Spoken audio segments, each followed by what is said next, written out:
State, North Carolina, Renee Ellmers. Congresswoman, thank you very much for joining us on Crazy News Day. There's so much we don't know about these attacks, Congresswoman, but what we do know is that we always seem ill-prepared to deal with them.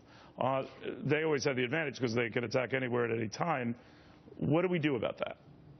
Well, you point out a very important situation here. You know, the president himself has admitted on the global stage that he does not have a clear strategy, a complete strategy to deal with ISIS and our terrorist enemies.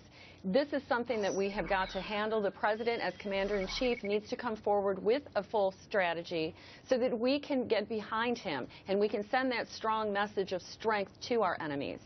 Now, is part of that trade, because this issue has become contentious in the House and in the Senate. Now, you were for granting the president, I believe, and correct me if I'm wrong, the trade authority so he could go ahead and submit a package. You guys, that is, in the House and Senate, vote yay or nay on it. But you're being challenged for 2016, and your opponent has said that you're signing on to deals that could be very bad for workers, very bad for jobs, very bad for North Carolinians. But you've stepped back and said it's a security issue as well. Explain.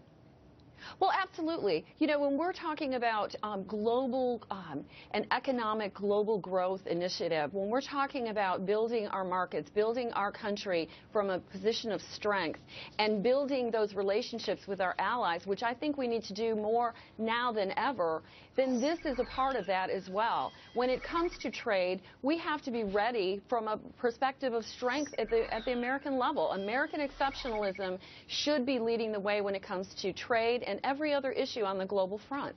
Congresswoman, thank you very, very much. We appreciate that.